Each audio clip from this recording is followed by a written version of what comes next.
Se stai pensando di installare un impianto di riscaldamento a pavimento fai da te, probabilmente vorresti realizzare il lavoro da solo come un vero professionista, e per non sbagliare, vuoi giustamente conoscere quali sono i materiali da utilizzare e gli aspetti da considerare prima di mettersi all'opera. Ci auguriamo che dopo aver seguito questa video guida, tu possa iniziare a progettare secondo le tue esigenze con meno dubbi e più certezze, un ottimo impianto di riscaldamento a pavimento fai da te.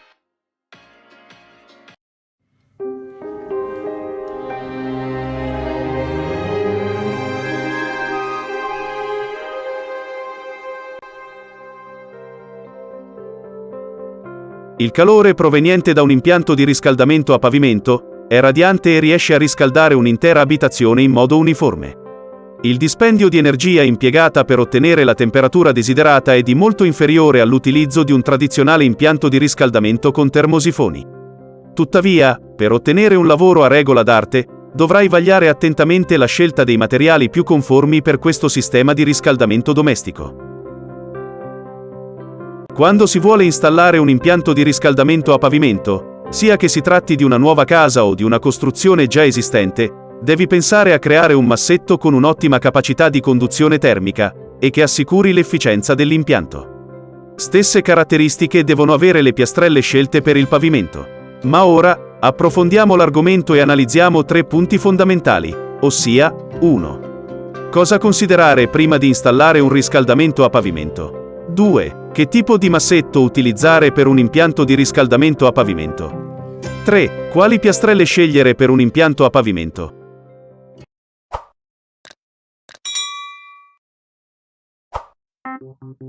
(1) Il sottopavimento è uno strato di cemento isolato da una membrana impermeabile. La membrana viene poi ricoperta con uno strato di isolamento termico in polistirene o lana di roccia. Se necessario, sopra di esso viene applicato un altro isolante con barriera al vapore, solamente dopo si potrà iniziare con il fissaggio dei tubi in polietilene. Quest'ultimi devono essere posati in modo uniforme e bloccati nel sottopavimento tramite delle graffette fermatubo. Il massetto potrà essere realizzato subito dopo completate le fasi appena elencate. Quando il massetto sarà asciutto, si potrà passare alla posa delle piastrelle scelte per la pavimentazione. 2. Il massetto deve ricoprire i tubi nel sottopavimento, quindi, realizzare un massetto conforme è fondamentale, in quanto la totale distribuzione del calore dipenderà molto dallo spessore. Se scegli di utilizzare il tradizionale massetto miscelato con sabbia e cemento, lo spessore deve essere compreso tra 65 e 75 mm. Se invece scegli ad esempio un massetto con additivo in fibra polipropilenica che ne aumenta la resistenza, lo spessore ideale deve essere compreso tra 50 e 60 mm. Generalmente, vengono utilizzati 2 tipologie di massetto, il massetto a secco e il massetto autolivellante. I massetti a secco sono i più economici e sono più adatti alle piccole aree.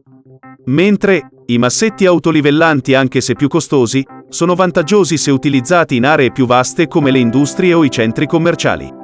Il massetto tradizionale a secco ha un rapporto di miscelazione di 300 kg di malta 325 per metro cubo di sabbia di fiume con aggiunta di acqua ed eventuali additivi fibrosi per evitare screpolature, o altri additivi per rendere più rapida l'asciugatura. La consistenza di lavorabilità deve somigliare a quella della terra appena inumidita. I massetti autolivellanti sono malte molto fluide costituite da solfato di calcio, sabbia, acqua e altri additivi chimici. L'autolivellante viene semplicemente colato, e grazie alla sua lavorabilità raggiunge lo spianamento e il livello desiderato, quasi senza aver bisogno di un intervento manuale. 3. Dopo che il sottopavimento e il massetto sono stati realizzati in modo conforme, qualsiasi tipologia di piastrella può essere posata in superficie. Tuttavia, per caratteristiche di elevata conducibilità termica, le migliori soluzioni di piastrelle da scegliere per un impianto di riscaldamento a pavimento sono quelle in ceramica e in pietra naturale, ma anche il PVC può essere preso in considerazione.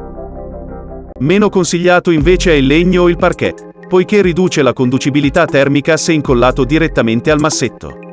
Tuttavia, se si desidera fortemente posare un pavimento in parquet, è possibile realizzarlo flottante o sopraelevato, ossia, non direttamente incollato al massetto di cemento ma applicato ad un supporto di metallo installato sopra il massetto, ad un'altezza minima più elevata.